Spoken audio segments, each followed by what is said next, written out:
इस सीरीज में हम अल्लामा इकबाल के फ़लसफ़े को 9 आसान निकात की सूरत में समझने की कोशिश कर रहे हैं और कायद-ए-आज़म मोहम्मद अली जिन्ना के मुताबिक ये इस्लाम की बेहतरीन तशरीह है जो दौर जदीद में पेश की गई। लेकिन ये तशरीह सिर्फ मुसलमानों के लिए नहीं है, बल्कि दुनिया की तमाम कौमों को इसकी ज़रूरत हो सकती है।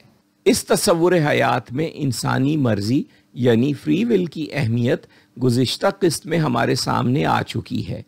अब हमने ये देखना है कि क्या इंसान की अपनी फितरत उसे इस बात पर उकसाती है कि वो अपने इस इख्तियार को जो कुदरत ने उसे दिया है बुराई के लिए इस्तेमाल करे, या इंसान की अपनी फितरत उसे अच्छाई की तरफ माइल करती है।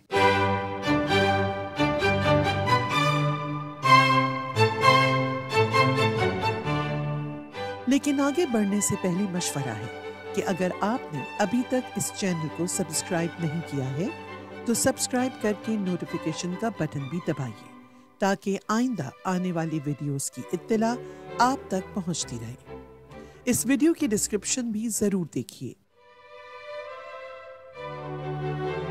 अल्लामा इकबाल की तरफ से हमारे सवाल का जवाब इन अल्फाज में सामने आता है कि इंसान की अखलाकी फितरत के बारे में भी इस्लाम की तालीम दूसरे निज़ामों से मुख्तलिफ है। इस्लामी अकायद के लिहाज से इंसान फितरी तौर पर नेक और पुरअमन है। दौर जदीद में फ्रांसीसी मुफक्किर रूसो ने भी यही मौक़िफ़ इख्तियार किया और इसी पर जदीद तहजीब की बुनियाद है।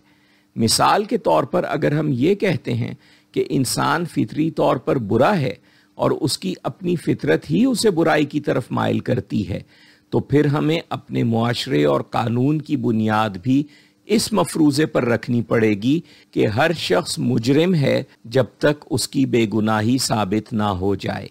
लेकिन हम जानते हैं कि आज हर मुहज़्ज़िब मुआशरे के कानून की बुनियाद इसके बिल्कुल बरअक्स इस मफरूज़े पर है कि हर शख्स बेगुनाह है जब तक वो मुजरिम साबित ना हो जाए।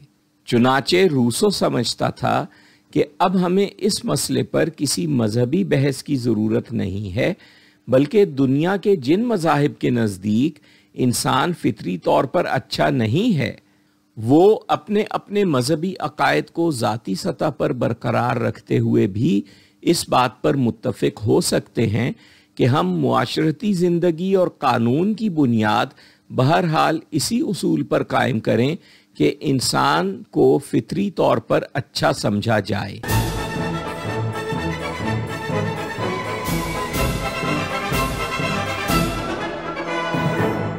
इसी उसूल से ये नुक्ता भी बरामद होता है कि एक मुआशरे की मुत्तफ़िका राय ना कभी गलत हो सकती है और ना ही जुल्म और बुराई का हुक्म दे सकती है।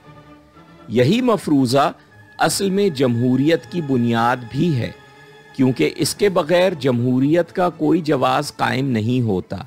अल्लामा इकबाल ने दिखाया है कि ये नुक्ता इस्लाम में महज एक मफरूज़ा नहीं है, बल्कि शुरू ही से इस्लामी तस्वुर हयात का एक लाजमी हिस्सा रहा है। शरीयत में इसे इजमा का नाम दिया गया, अगरचे माजी में इसका इतलाक बहुत महदूद रहा, लेकिन सर सैयद अहमद खां के साथ जो मुस्लिम निशत-उस-सानिया शुरू हुई उसमें इत्तिफाक़े राय का उसूल बड़े वसी पैमाने पर नाफिज होने लगा, जिसकी मिसालें इस चैनल से पेश किए जाने वाले दूसरे सिलसिलों में देखी जा सकती हैं। इसलिए अल्लामा इकबाल के फ़लसफ़े का दूसरा बुनियादी नुक्ता ये है कि अखलाकी एतबार से इंसान फितरी तौर पर नेक है। लेकिन अगर इंसान फितरी तौर पर नेक है तो फिर बुराई पर क्यों आमादा होता है, ये हम अगली किस्त में देखेंगे।